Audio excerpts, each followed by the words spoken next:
Hey, this is Jimbo for Two Shots on a Barrel, and I'm hanging out with my buddy, J-Bo. What's going on, buddy? Well, listen, I figured it was time that we tell everybody how much we appreciate you guys listening to Two Shots on a Barrel.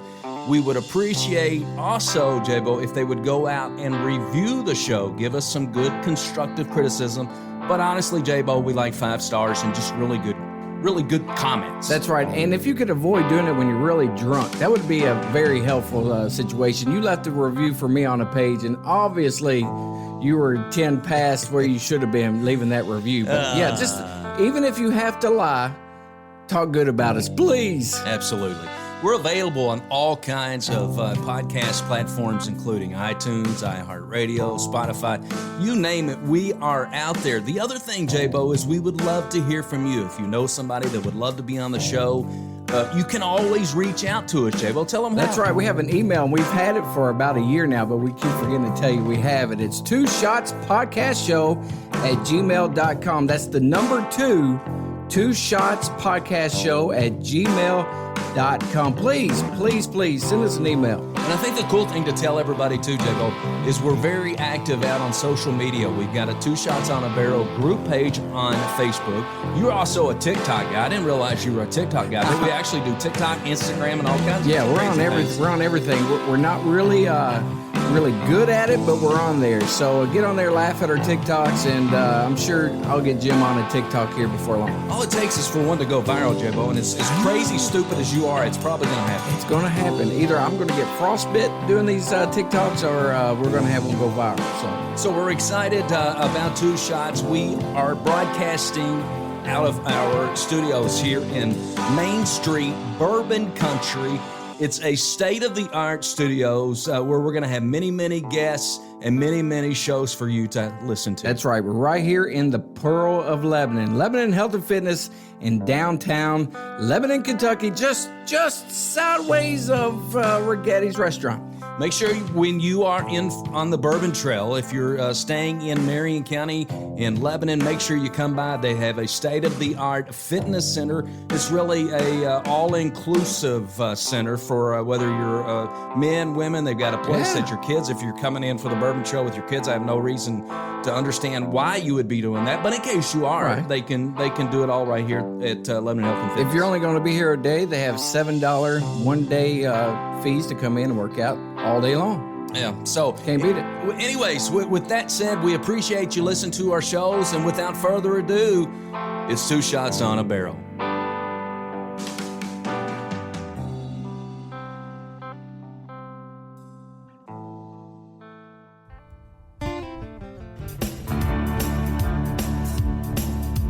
Two old boys ain't much for working. 2 shots on a barrel, and they're talking about bourbon.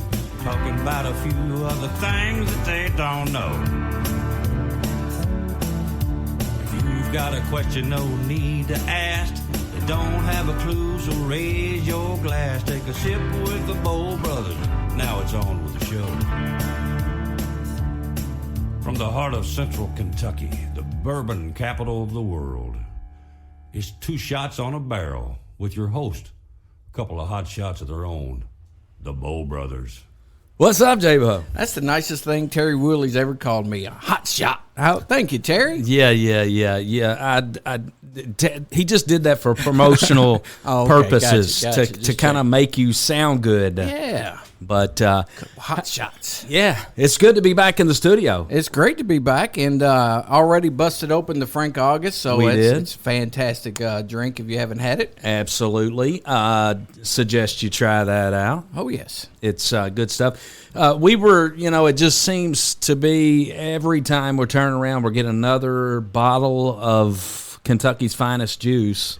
Yeah, we're running out of places, man. We need another shelf. Yeah, we do. We'll have to reach out to our buddy Daniel Shortridge. Yes. Over in Bardstown and get him to create some more shelves for us. Yes, he is the best of the best. He built everything in this studio pretty much. And Daniel, we don't have to tell you what to build. Let's just go ahead and start building us something. We need it right over there. Well, so it's been a minute since we've done a show, and so we're back in the studio. I guess we survived the Kentucky Bourbon Festival. We survived that. We survived a few games of pickleball amongst each other, and, you didn't break an ankle yet. I'm proud of you, man. You've come a long way. You're still getting beat by retired teachers. Yes, all the time. It's pretty humiliating, but, I mean, they're just that good. They're that good. They are really good. I'm not going to say her name because she don't like to be in the spotlight, but Miss Mattingly is fantastic. Yeah, so you can't say her name, but I can because that's my cousin. and I will tell you this. We learned really fast that Janet Mattingly and the other teachers, you play by the rules. Yes. The rules of the game, there's no grounds for negotiating. No. It's the rules, and you play by them. You announce a score before you serve. Don't even think about all those things. Oh, my gosh. Yes. So they are big time. They're big time, and love every one of them. They play all the time. Hopefully one day we can get you back out there again. I know we usually play after 6, and that's your bedtime. So maybe sometime soon we'll get you back out there. Well, the last time I played, you did not. Right. It was just me and our buddy Chad playing. And it was one-on-one. And so we went out there with every intention of we're just going to hit the ball back and forth. That was not what it turned into. And Chad had me going east to west to east to west to east to west like about 6 times, and I was done, and I said never again until I know I'm playing doubles. Yes. All right. That's it. Well, J-Bo, we've got a fun show today. I have a really good feeling that this is going to be an educational process for you and me. Oh, definitely. It's something new that I've been involved with probably about 2 years now, but there's so much I don't know about hunting. I know very little, and I feel like that I'm going to learn a lot today, but at the end of the day, I probably won't know very much. But this is, we got a big dog in the studio today. Absolutely. I want to welcome in the president. Listen, when you say president, you know you are big time. Yes. So I want to welcome in National Wild Turkey Federation's Longbeards of the Commonwealth Chapter President, Mike Kelty. Yes, sir. How you doing, Mike? Hey, I'm hanging in there. Good. We're glad to have you here. I've been wanting to have you here for a long time. Yeah. And, man, I tell you what, from the first time I met you, I knew you were my guy. Well, you know what? I love to talk turkey. Oh. I love to eat it, and I love to talk it. So, And I'll never forget the first time I met you. I had my little guy Salem by my side, and I was worried, man, because he was amped up. He got his first deer, and we came straight to you. yeah. And I was just like, I hope Mr. Kelty has some words of advice because this was totally exhausting. And sure enough, man, you told him what I needed him to hear, and we think the world of you. Salem thinks the world of you. Well, it's a pleasure. It's a pleasure to be here, and it's a pleasure to introduce the kids in the outdoors, man. That's where it's at. It's nothing any better, no better feeling to see a kid go out there and harvest a deer, turkey, whatever, squirrel, and see the excitement in their eyes. It's a feeling. Oh yeah, and it was great. We picked the right guy to go to for processing, and you took good care of it. Well, thank you. Good stuff. Thank you. Jim, have you ever had deer? All right, this is a true story. You want to hear it? Yes. This is an absolute. So I'm one of those guys that I'm pretty much a steak kind of guy, like the cow from the field or chicken, that type of thing. So just last week, J-Bo. Really? Just listen to the story. My son Patrick cooked supper, and I was like, cool. This is cool. And he's like, Dad, have you eaten supper yet? And I said, no. He's like, man, I fixed the best tacos tonight.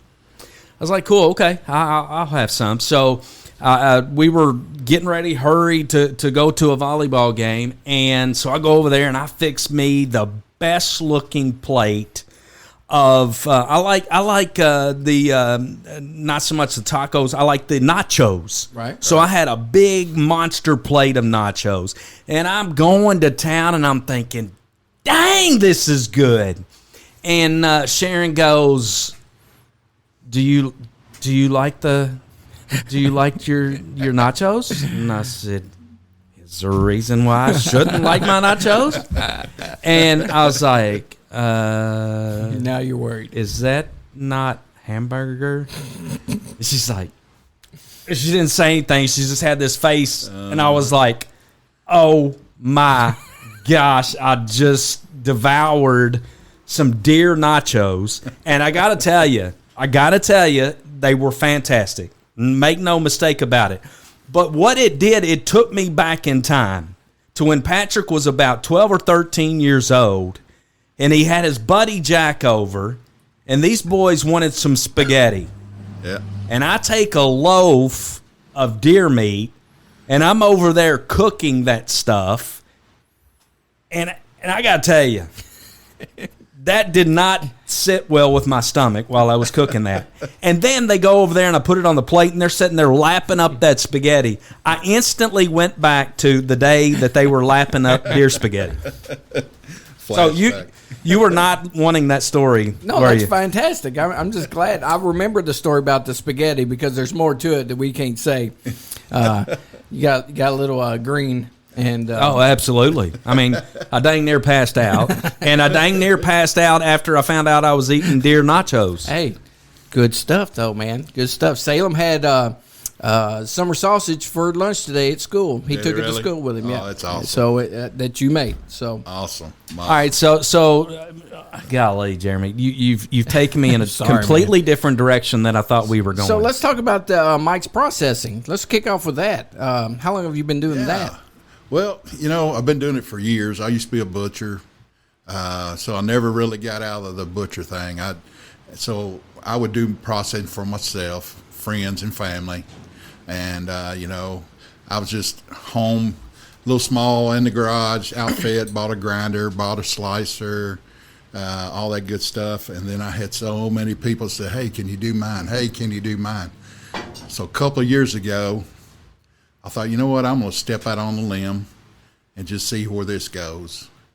And so I got a basement, overhead door, and I made me a cooler, moved all my operation downstairs, got water, sinks, and all that good stuff. And it's just it went crazy. Right. Just went crazy. People, I'm full every time I turn around, every year, and the season opens, I turn away more than I can do because I just don't have the room. So where is Mike's processing located? It's at my home. Springfield? Down in Springfield, yeah, on Cane Run, yeah. It's I'm a small operation, but the good thing I do and a lot of people like is if you bring me your meat, you get your meat back. That's fantastic. It's not mixed with nobody else's. Yep. And so I'm pretty particular about what I eat, so it's going to be clean. And there's nothing going in there that's not edible. So Awesome. If you bring it and you don't get very much back, it's a reason. Yeah. It's not edible. So Fantastic. So Jabo, when you had Mike process Sabo's deer, how did it come back? I mean, how do you like your deer? Well, that was our first deer, so I didn't know how I liked it. But he gave me several options. I like spicy stuff, so he threw some jalapenos in. Sure. You're going to have to help me out with the summer sausage. And sausage. Then we had, didn't you give us some, like, sausage? Yeah, breakfast sausage? Breakfast sausage, just like old folks. I mean, you take deer and mix it with a little pork butt and do a ratio and season it with Old Plantation blend 10 sausage seasoning. You can't tell the difference. Gotcha. You know? And then just don't have all that fat, right? And but you got enough. Just perfect. So the one before you go on with deer, listen, is so much tremendously more healthy than beef, right? Absolutely, yeah. Protein, you can't get any more protein. No additives, no preservatives in it. You go out here and you harvest a deer. You know who killed it? You know who killed it? Yeah. You know what it's ate? Yep. It's ate mostly corn or soybeans if they're around You know, Yep. if not acorns. Yep. And you know, it's all organic. It's an organic meat and very healthy for you. Oh yeah. Back straps, everybody's favorite back straps, right? Oh, absolutely, yeah, I don't even know what's a backstrap. yeah. It's just like a big tenderloin. Like it runs down the spine of a deer. Yeah. And it's just it's big as a shot glass top. Yeah. And you pull that out, and you got a big loin, just like a pork loin. Oh wow. And Fantastic. You can do steaks. You can wrap it in bacon, put it on the grill. That's what we Is did. extremely tender. Oh yeah, Yeah. Just don't overcook it. That's it. Just because it's so lean, there's no fat much on it. But Good stuff, man. I'm getting hungry. Just I am too. All right, so J-Bo, what it was? You talk about the back straps. What it was the favorite part that you liked personally that Mike did for you? And I'm talking about grub and Right, eating right. and liking. And what did Sabo like the best? Salem likes it all. He likes everything we've cooked so far. But the one thing that the whole family, even my wife, who I never thought in a million years would try deer, was the back straps. We cut it in little pieces, wrapped it in bacon, Oh, put it absolutely. in the air fryer for just a little bit. Game over. Everybody, Really? even Amira was She eating. liked that. Yes. I mean, I was like the sun was shining down on me. I'm like, holy cow, the whole family likes it. Goodness Yeah, gracious. and that's a plus. Yes. If your Oh, family likes it, man, it's Oh. it's so It was it's so fantastic. good to sit Yes. down a meal and everybody's eating it. You know? Yes.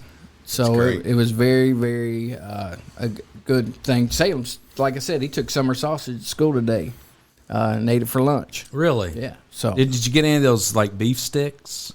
no, I just cut it up. He throws it on crackers. Because they do those too, right? They do beef sticks, and you know and I'm gonna venture out and probably do a little more. Right now, I do like a bologna. I do a salami with peppercorns. I'll do summer sausage with. If you want cheese in it, I got cheddar and pepper jack. It's high temp cheese, so it don't melt away when you cook it. So it's several options you can do. Some people just like it plain, you know. And there's a seasoning for each. Yeah.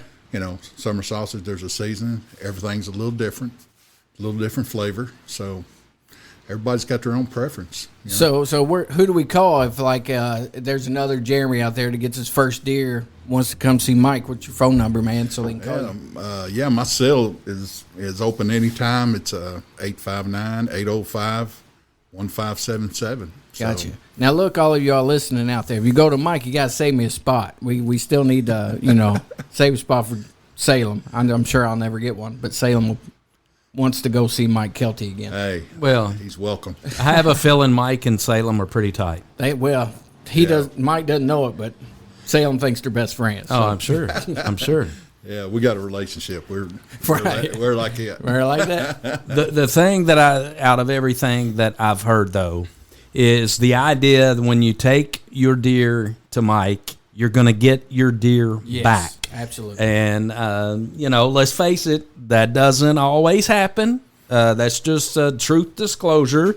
But it will happen if you go to Mike Kelty's meat processing. He can keep the cape on, take the cape off. He can give you a list of people that you can go for taxidermy. If it weren't for him, I'd have been lost. He led us in all the right directions. So Well, I've been a hunter all my life, ever since I was 16, and just venturing out squirrel hunting from my house and whatever.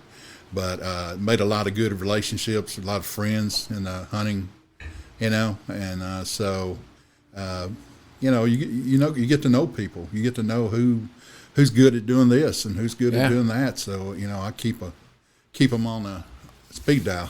yeah. So Bill Coy took care of Salem's. Good deal. Yeah, I know Bill. He's he doesn't do a whole lot anymore, but he found out that Salem got his first deer, and he likes taking care of little guys that get their fur or girls. Absolutely, he's super. He's one of the best. Yeah. So Well, before we officially talk turkey Yes.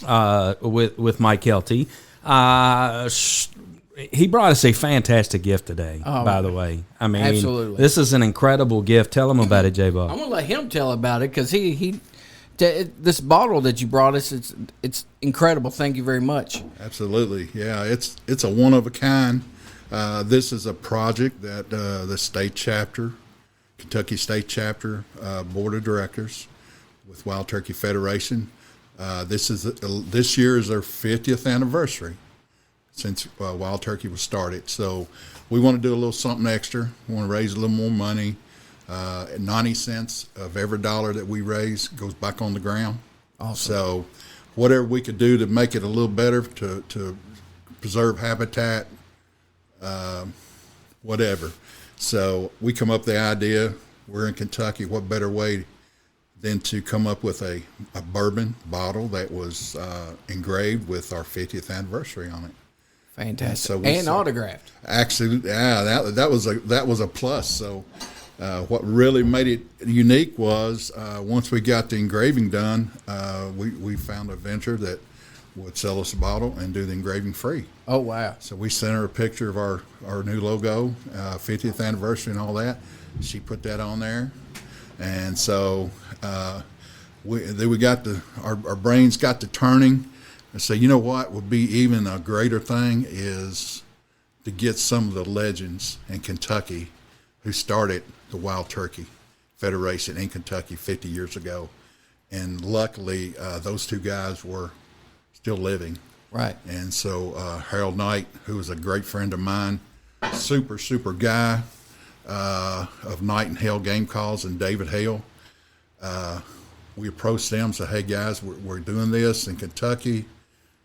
Was wondering if you guys would want to autograph them. And they was delighted to do that. So we hauled our bottles down there to Harold's house. David come over. They live down there in Cadiz, Kentucky, down around the lake in between the lakes. Uh-huh. And sat there, and they both signed them. We did 50 bottles in a lot, and they signed 50. And then when we seen we needed more, we'd order more, take them back. They do the same thing. So these bottles are very unique because you can't buy them anywhere. Right.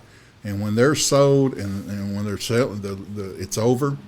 It'll be over. You won't be able to find them. So it's a very unique bottle. So I was told that there's some left to be sold. It is. And it is. So we have all these bottle collectors calls us all the time. Where can they pick up this bottle? How much? Who do they call?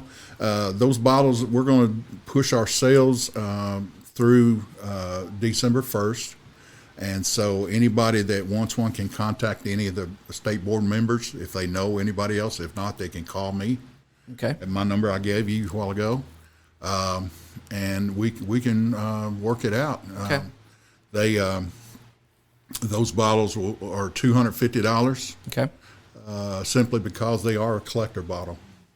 And those bottles, once we discontinue sales, there won't be any more made. So we're going to push them out to them.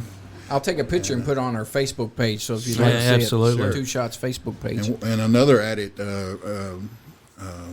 gift is when you buy a bottle, you'll be in on a raffle. Anybody who buys a bottle will be in on a raffle that we'll do it first year on a hunting package, which will include a 4-night, 3-day turkey hunt in Washington County at a lodging included, hunting on some of the prime turkey property in Washington County, and there'll be a couple of guns on there.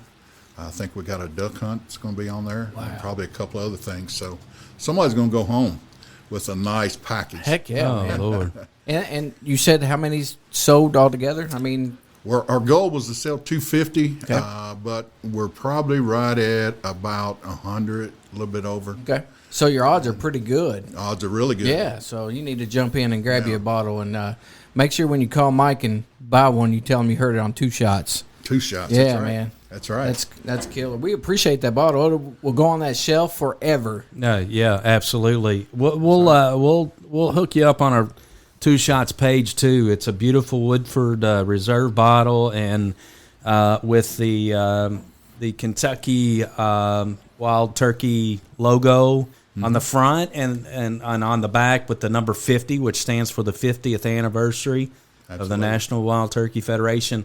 And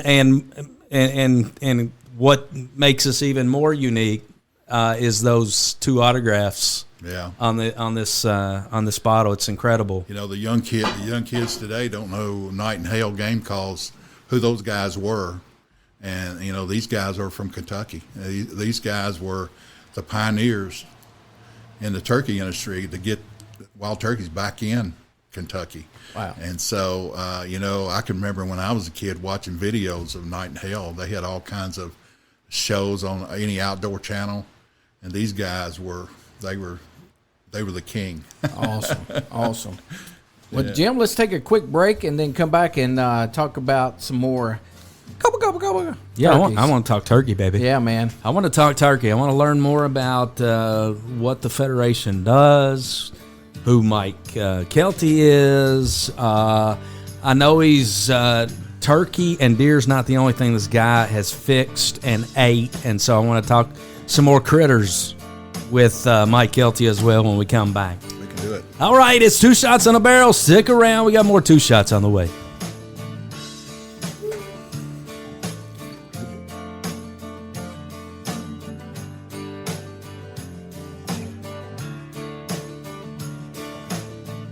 All right, so Jabo, I found out the older you get, the more kids, as your kids grow older, you suddenly have a damn fleet of vehicles.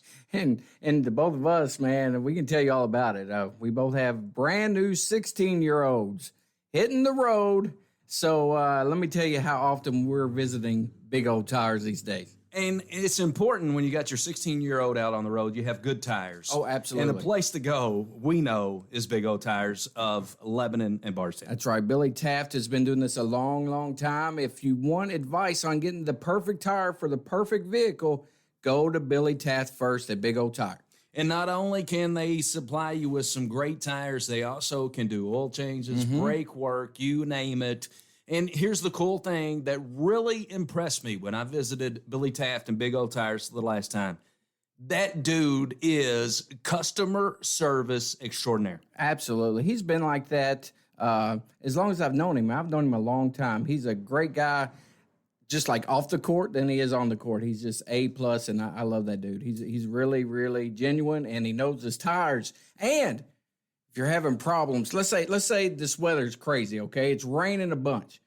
Go in there and let him put new windshield wipers on your car besides going and trying to do it yourself.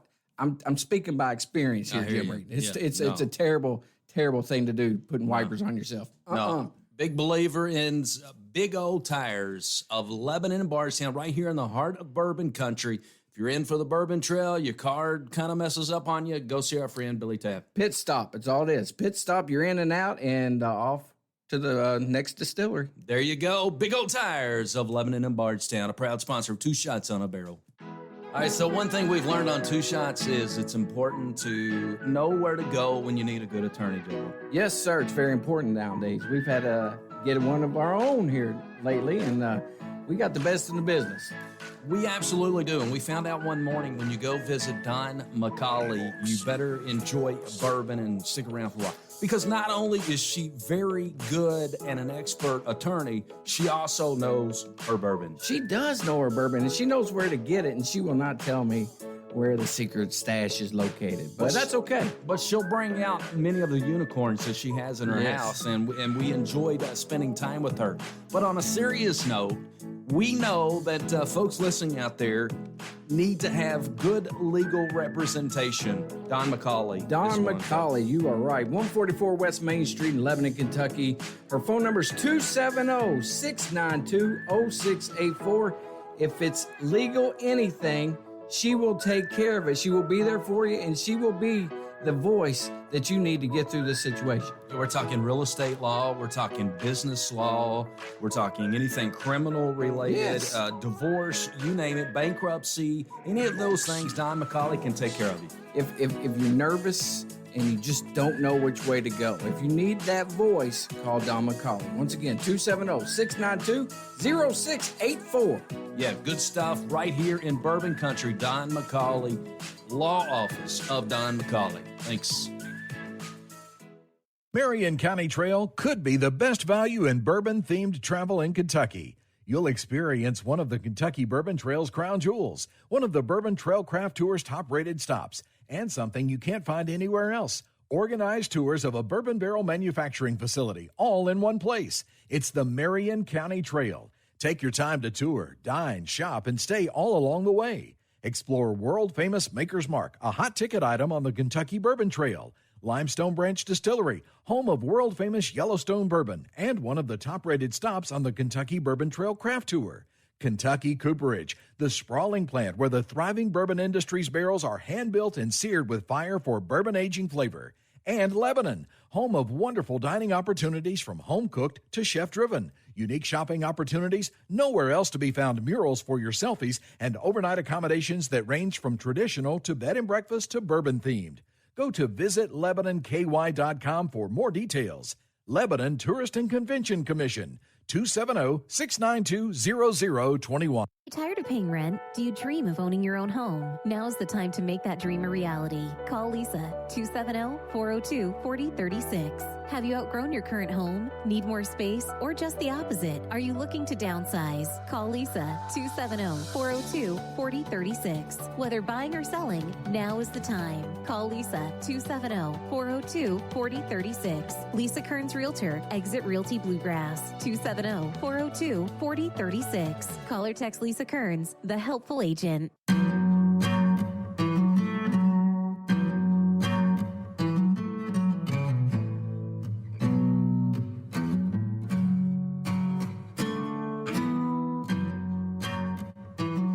That's awesome.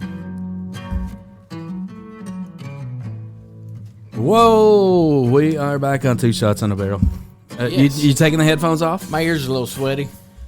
So we're having a lot of fun talking, Yes. talking critters, turkeys, deer, grub, beast feast. You're hanging in there, man. You're doing okay. I'm doing okay. The stomach's hanging in there. You're doing good, Yeah, man. yeah.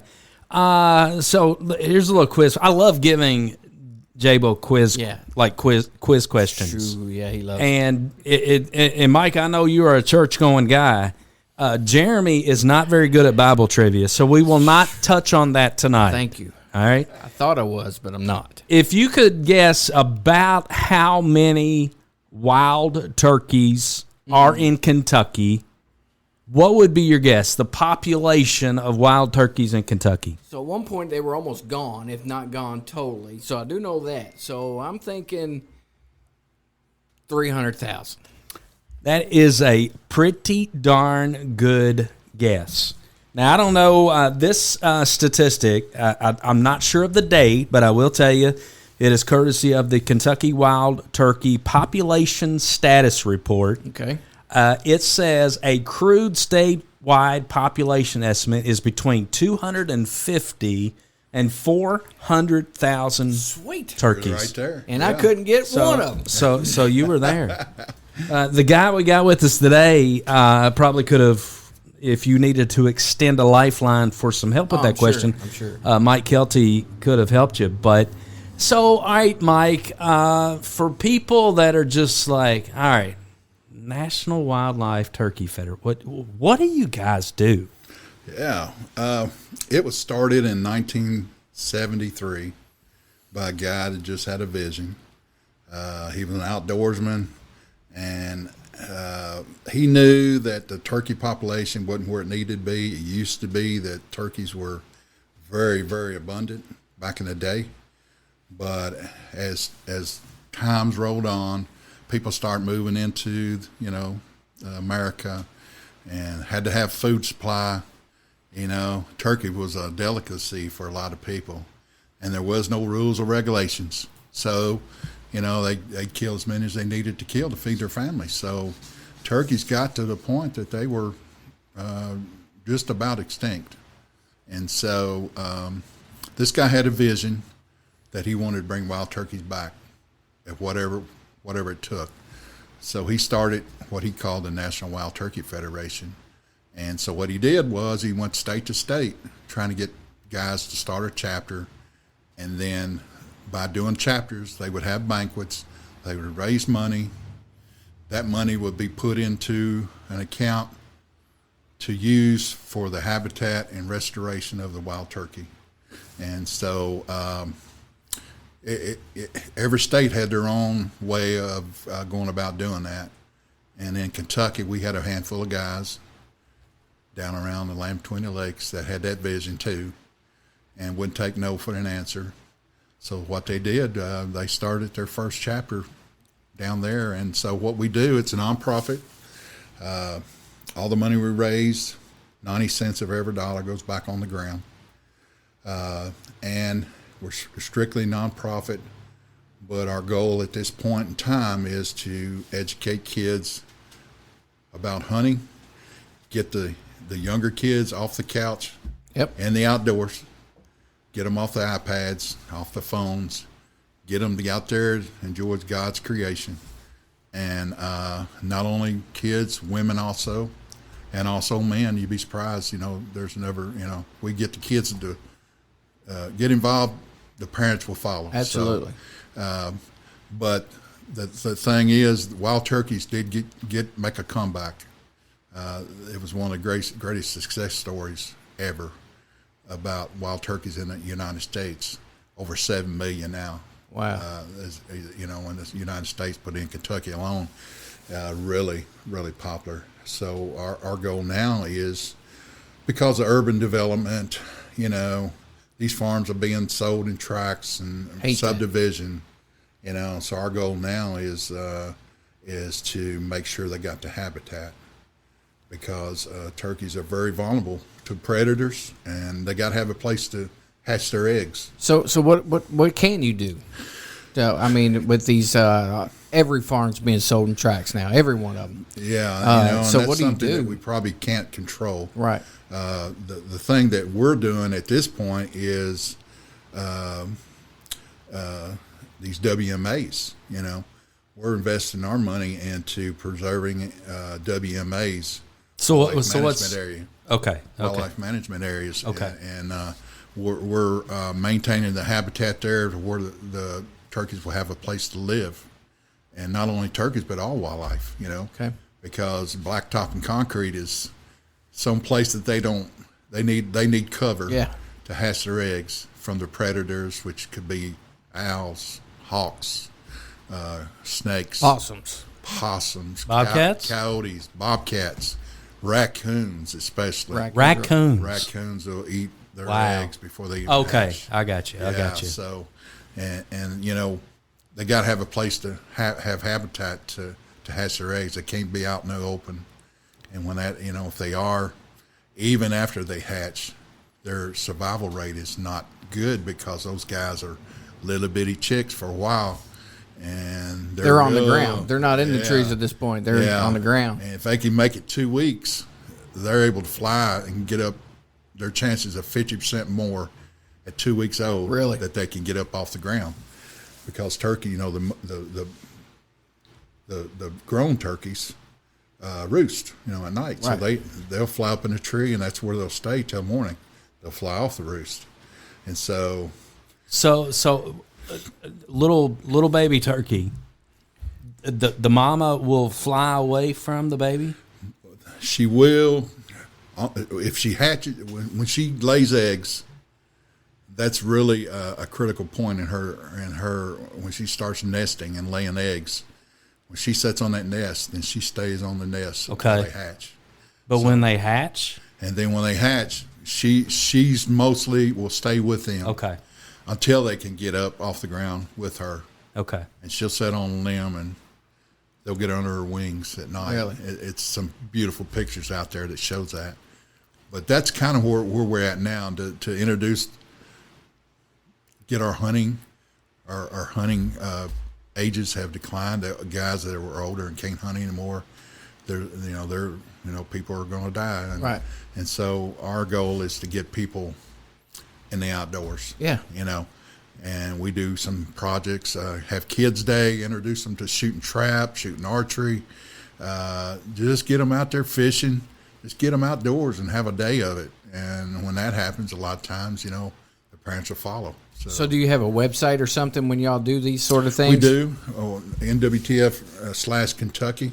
Okay. We'll list every event that we have. All right. Whether it be a Jake's Day, which is what we call Kids Day. Okay. We'll have some chapters will have Women of the Outdoors, which is strictly all women. Come out there. We'll teach them how to shoot. Jim, that'd be a good day for you to head out there. And of course, we have banquets every year to raise money. We give away scholarships. Wow. To a high school senior. Okay. We cater to the shooting sports program in 4-H. We do a fundraiser with them. We go in and beforehand before they start the competition.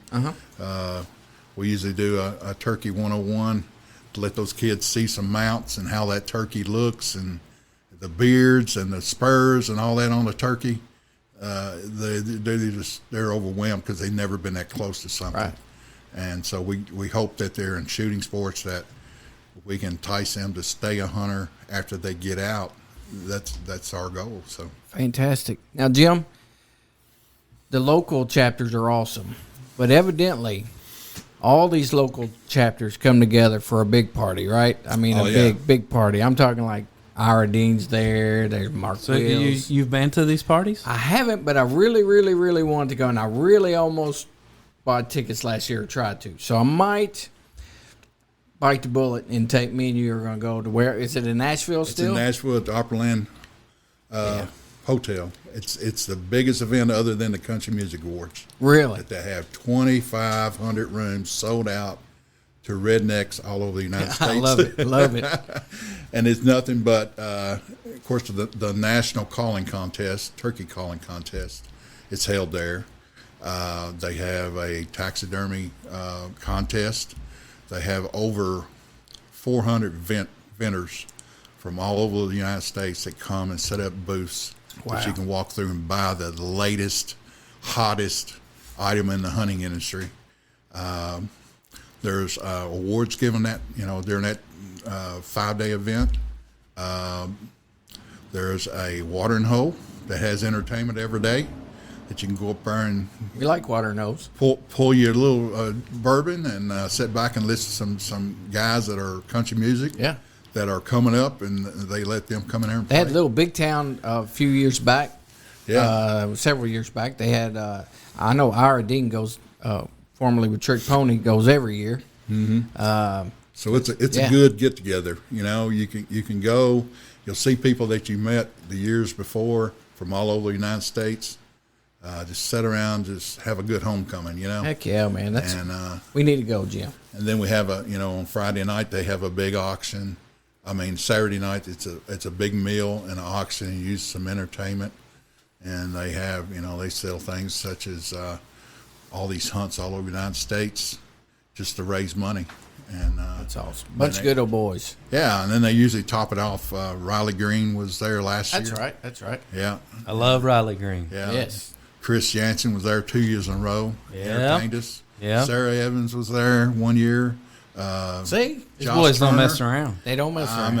It's a good time. I love really it, man. is. Love it. We got to go. Let's just say we got to go. When is it? When does it usually happen? It's usually the second week in February. All so my wife knows what she's getting for Valentine's Day. Yep, we're going, Every baby. year. I'm going to take you to Nashville. Nashville. But you know what? She loves it too. That's awesome. She loves it too. Good So stuff. we have a good time. But basically, that's what Wild Turkey Federation is. It's a organization that's worried about habitat and conservation. And it's near and dear to your heart. It's what is it? How's Masioka used to say? It's an obsession, not a passion. That's right. That's kind of what it is to me. All right, I'll tell you what's I'm interested in is talking more food. What's all right? Keeping it on the Jeremy, you okay? Yeah, man, I was a little hot. Keeping it on the turkey theme, taste wise. What's the difference between in pure taste in a wild turkey and what do you call it? Domesticated turkey? The domestic. Okay. Kroger brand. Yeah. So if you had to describe the difference, how would you describe it, Mike? The only way I ever enjoy wild turkey is frying it, deep frying it. And that's taking the breast out, which is the biggest and most meat of a turkey, and taking it and cutting it into little chunks or strips, and Kentucky seasoned flour and a little grease, and don't overcook it. Just let it get brown, and man, it's just something about that. It's awesome. Most people will take a Kroger turkey, put it in a Dutch oven, and put it in the oven, and bake it or whatever. But wild turkey is just something about cooking it, deep frying it like that. Is there a distinct difference in the taste in wild turkey and domestic turkey? Probably not probably wouldn't be a lot. It's just these birds you buy out of the store has got the drumsticks and all that. Right. That when you got dark meat off the legs, and they got the wings and all that.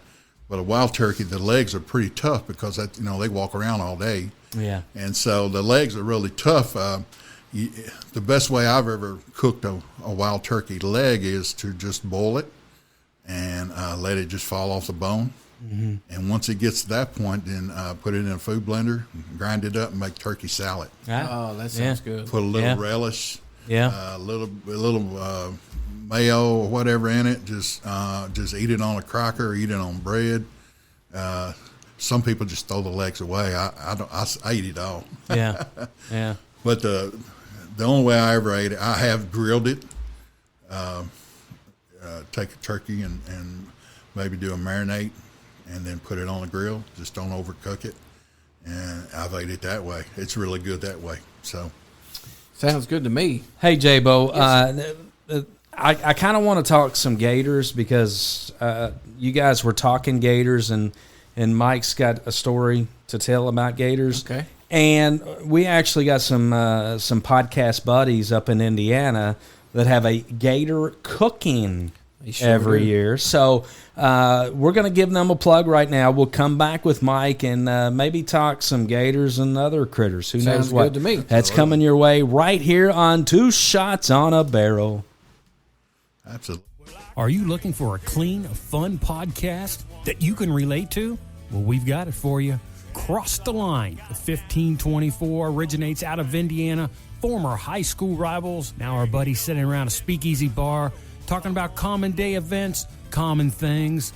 We keep it light, they keep it easy. It's a good time. Check out Cross the Line, 1524. You can find it on all the podcast apps and players. You can also check them out at crosstheline1524.com or check them out on Facebook, Cross the Line 1524.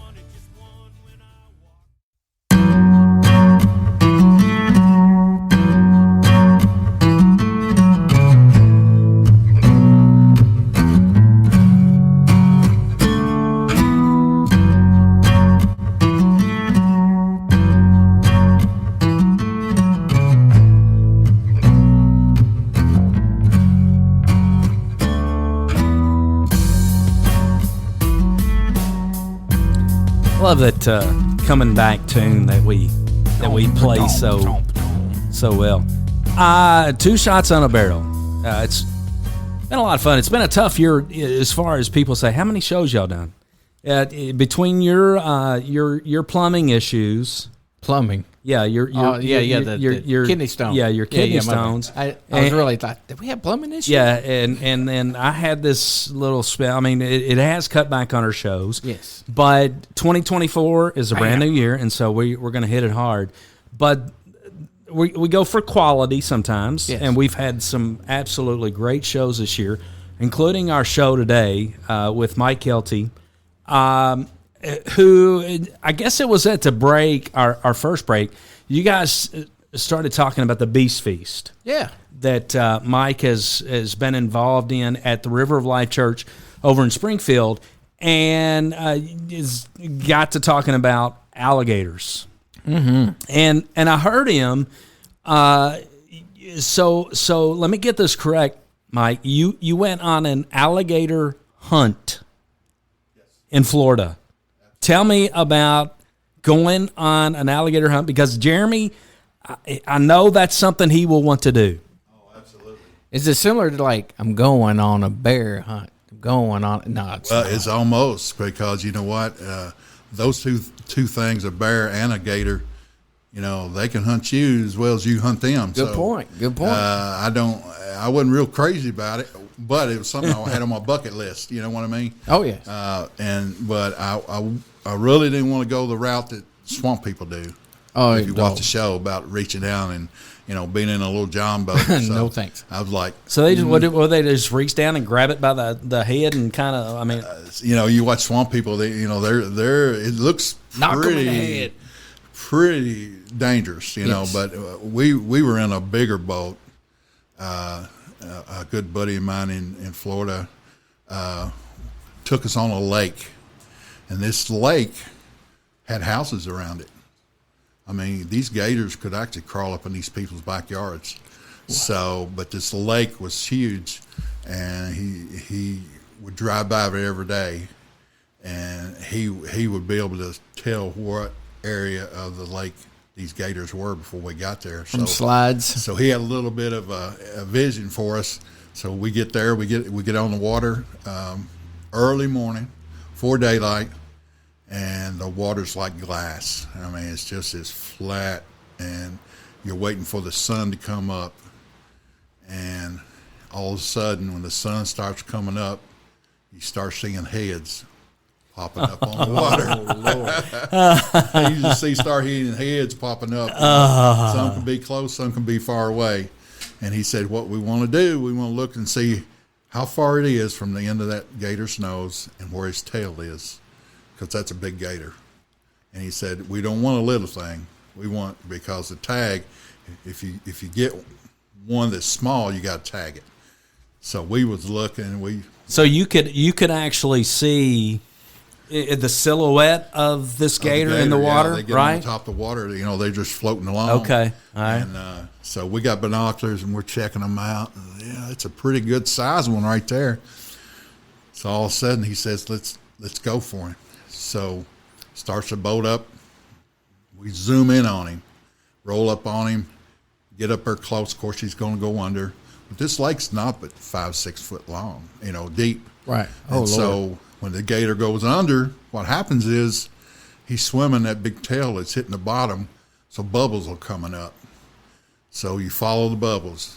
Wherever the bubbles are, there he is. You know he's there. You just find the bubbles. And you take a big fishing rod with the treble, big treble hook on it, and you fling it out there in front of him and try to hook him. Now, is there a bait on this? No, you just hook him.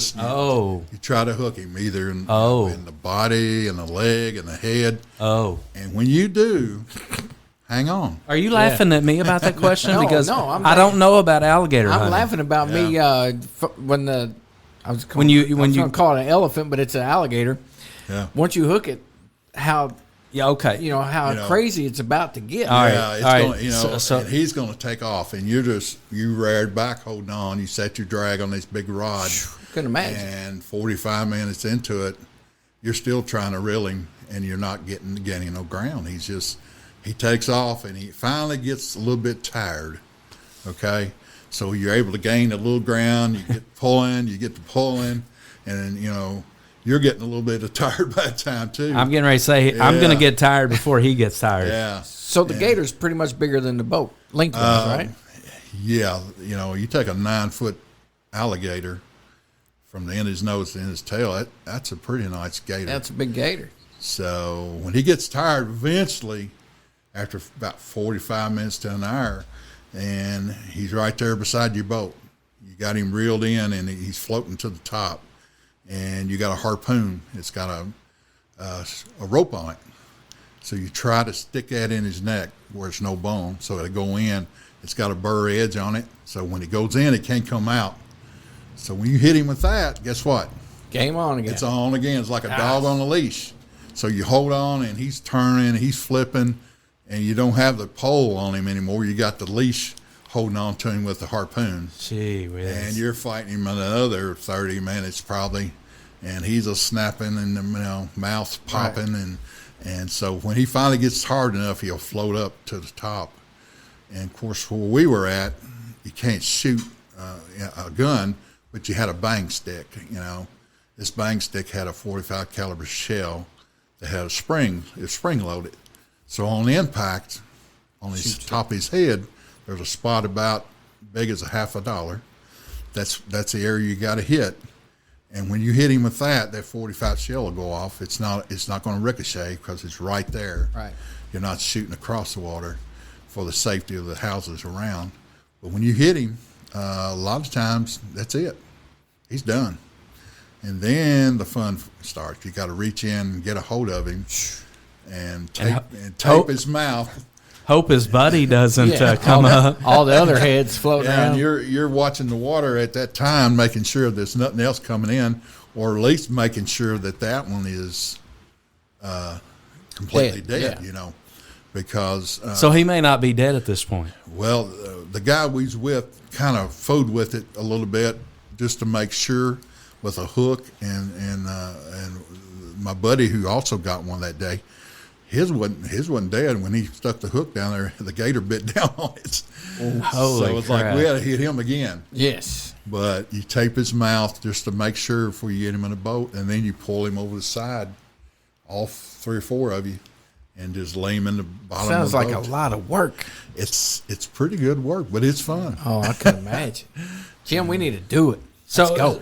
So okay, you get him on the boat, you get him in the boat, and then is it like you've been deep sea fishing down in Destin? When you get back up, those guys are cleaning it. Is that what happens? Well, we got through. You can only hunt gator till 11 o'clock in the morning, and then you're done. So from daylight to 11. Because it's I assume it must be a regulation in Okay. Florida. So we if you got one hook by 11, you can still harvest it, but you can't keep casting after 11. So we got him in the boat. We load the boat back on a trailer. We go back to the guy's house. And these guys have done this all their life, so they knew. And we took a tractor and a loader, put a strap around it, hoisted it up out of the boat. It's 9 foot. I'm standing beside it. So, I'm standing there like this, and this gator's 9 foot tall. Cute. And they had a metal rack out of rods, and we laid him on his belly right there and had some really sharp knives. And so we started whittling. The skin on a gator, you can't just pull it off. It's got to be cut. The skin is just like leather. So you cut down the belly, you cut down the legs, you just start whittling, and you skin him out. And wow. You either can take the skin and mount it, or you can take it and make a purse out of it for your wife. You can take it and make boots out of it. That skin is very valuable to a lot of people. We need to do this, Jim. So I'm guessing this place has a nice little clubhouse area or something for the guys to hang out while the other guys are going out there wrestling gators. I can be sitting there drinking some Frank August bourbon. Oh, absolutely. And my buddies, he said, we had a good day. We got 2 gators, so we got to celebrate. So we had a few drinks afterwards, in his backyard, and throwed a little cornhole. So nice. And this guy, they live in just very, very, nice home, but just out in the middle. Beautiful.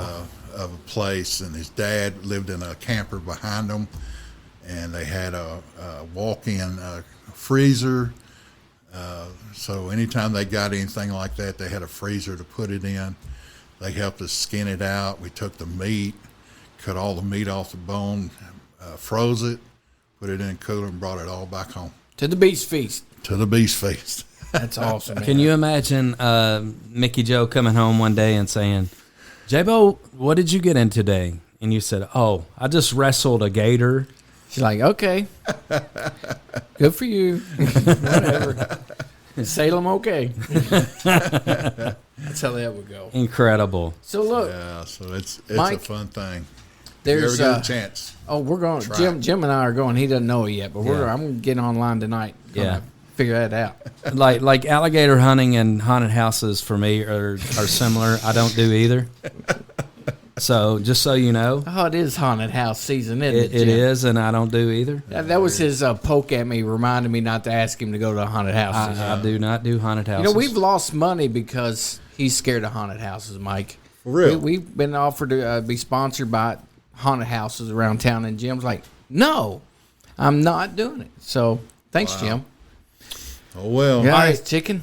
So on that note, golly, we've covered a lot of stuff, Mike. Absolutely. You know, probably maybe two questions. One is, what have we not covered that you want to hit? And then secondly, I'm just curious about Mike Kelty, other things. We obviously know you as, you know, with the National Wild Turkey Federation and the Beast Feast and so many other things. But tell us a little bit, who is Mike Kelty? You know, I'm a hometown boy. I just turned 65 years old, and you know, and I've lived in Washington County, Springfield all my life. You know, made a living in the insurance business for 30 years and helping people with their needs. And so I just you still do that, or I still do. Yeah. Well, I kind of streamlined it a little bit, but I still do it. When I want to, not when I have to. Yeah. And so, but I spent about 15 years as a butcher, cutting up meat in a grocery, and then went to a packing house. And so then I got in the insurance business. I pushed a pencil for 30 years instead of a knife. So. Yeah. So, but other than that, you know, I love my good Lord. I love my family, and I'm involved in also doing some part-time work for the ambulance service and EMS. I used to do it full-time, and got out, and COVID hit, and they wanted some help, and I come back. So I work a shift or two every week whenever they need me. It's not for everybody, but Right. I enjoy it, and it's pretty hairy sometimes, but I get through it. So It's a tough job. it's a needed in Absolutely. the community. Yeah. So instead of going down to where you didn't have but one truck in your county, I try to make sure that we have two, because it might be my family next. Yeah. You know? So Absolutely. There's one thing when I talk about hunting to people, and I always say, well, do you know Mike Kelty? There's not one person that I brought up Mike Kelty's name to where they then say, oh my gosh, yes, I know Mike Kelty. He's the greatest. There's not one person ever says anything about Mike Kelty that's not positive. Everybody loves him. I mean, that's Bardstown, that's Springfield, Lebanon. You know, everybody you knows treat people like you want to be treated. Exactly. And that's kind of the way that's my golden rule. You know, I figured if I can get through life and treat people like I want to be treated, you know, maybe the world will be a better place. You know. So, but I got a loving wife, Dana, and How many years you guys been married? gosh, we've been married. Let me get it right now. Oh gosh, you got it. You're gonna get me in trouble, man. Yeah, about, you know. about 17, 18 years. So, so she says hunting season's the best time for shopping. So when I walk out the door, go hunting, I hand her the credit card. There you go. There you go. So she don't care how long I go, and how long I stay. And she, you know, when we work EMS, you know, I'm gone 24 hours a lot of times. So she's all about it. So I'm thankful to have Good her. lady. So This guy knows the world famous Lydia Smith as well.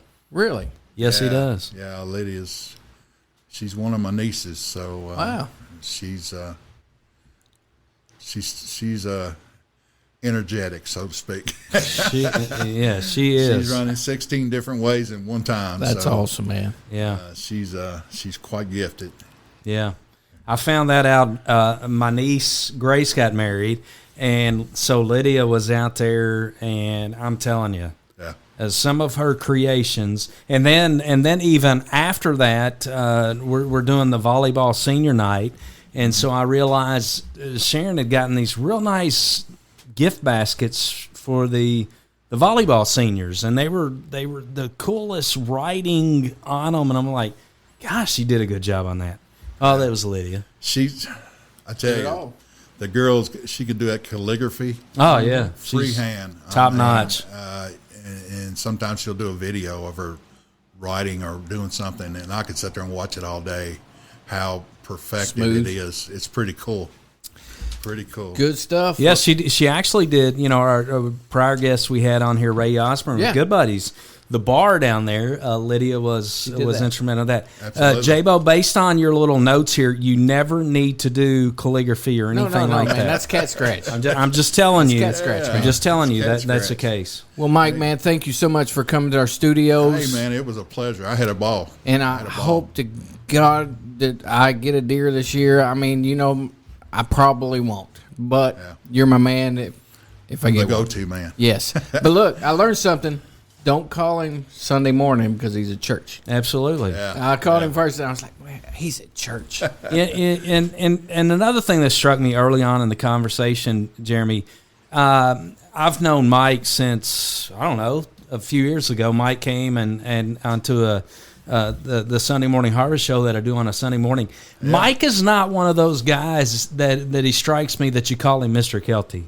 No. He's a Mike kind of guy. Hey, I've been called a lot of things. But yeah, I've really enjoyed being here. I mean, I just encourage everybody, you know, it don't have to be that you go out there and harvest anything when you go hunting or being in the outdoors. Oh, that's my favorite. About, you want stress relief, you know, take that phone, cut it off. Oh, yes. Go out there and watch the world just come alive. Oh, it's great. It's nothing like it, you know, and if you harvest anything, that's just a plus. Yep. I agree, man. I agree. You want another Patrick true story? Sure, go ahead. Speaking of going out into the woods and into a tree stand, the old George Strait song, I Saw God Today. Yeah. So I remember going out, and I was not a hunter.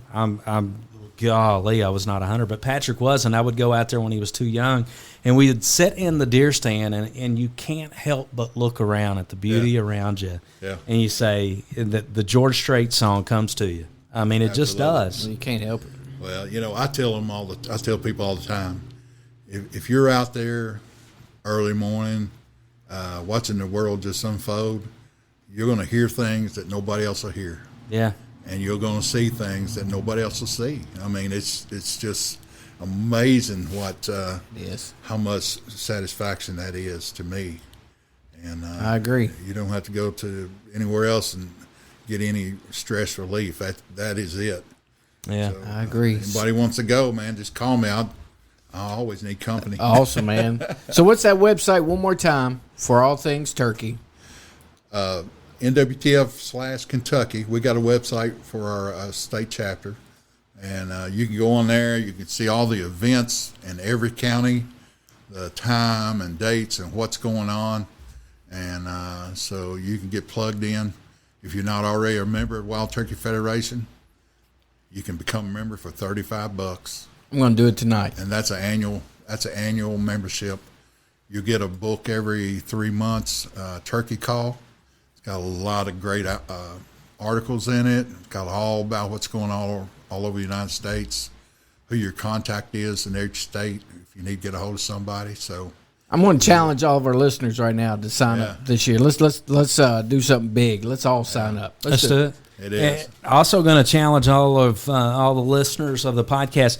Remember, it's the 50th anniversary of this great organization, and you still have a chance. They're going to be closing this in December, but you still have a chance to buy, a phenomenal, once-in-a-kind, limited Woodford Reserve bottle that has the National Wildlife Turkey Federation logo on it, the 50th anniversary. It's phenomenal. But even to boot, 2 former presidents of the National Wild Turkey Federation have signed these bottles. It's incredible. For $250, 90% of the money from this goes back to the Turkey Federation and you have a bottle that is honestly one that you're not going to be able to find again. No. Exactly. Get it while you can. Get it while you can. They won't be bought on stores. So, yeah, we're going to hook you up on our Facebook page, J-Bo. Yes. Also, when we release a podcast, we'll give you information. And finally, we want to give you that number for Mike's meat processing because it's important. When you take your deer, you want your deer back. Yes. And you will be able to do that with Mike Kelty's meat processing, 859-805-1577. That's the number for Mike. But, you know, get to him early. Because fill up quick. Yeah, fill up. He had 3 last night. Yeah, well, I mean, the word is out. The word is out. Yeah. So I'm kind of jealous because it's one little 8-year-old. He was running around like no big deal, and he had a 150 class deer laying there. Holy moly! Like, you know what? I told his dad, I said, he don't know what he has. People in a lifetime, right? Yeah, kill a deer like that. And he's 8 years old and pops him like no big deal. Oh my gosh! I would show up with wet britches. I promise you. That's a fact. Absolutely. Oh my goodness! Well, Mike Kelty, it's been a pleasure, man. Thanks, guys. We appreciate you coming on Two Shots. J-Bo, what a show, man! Hey, we love Mike Kelty. All right, more Two Shots coming your way. Hey, don't forget, 2024, brand new year. We're gonna be like out hot and heavy because J-Bo's gonna schedule all kinds of people. Oh yes. And I'm just going to show up. Just show up. All right, peace out, guys. From Two Shots on a Barrel.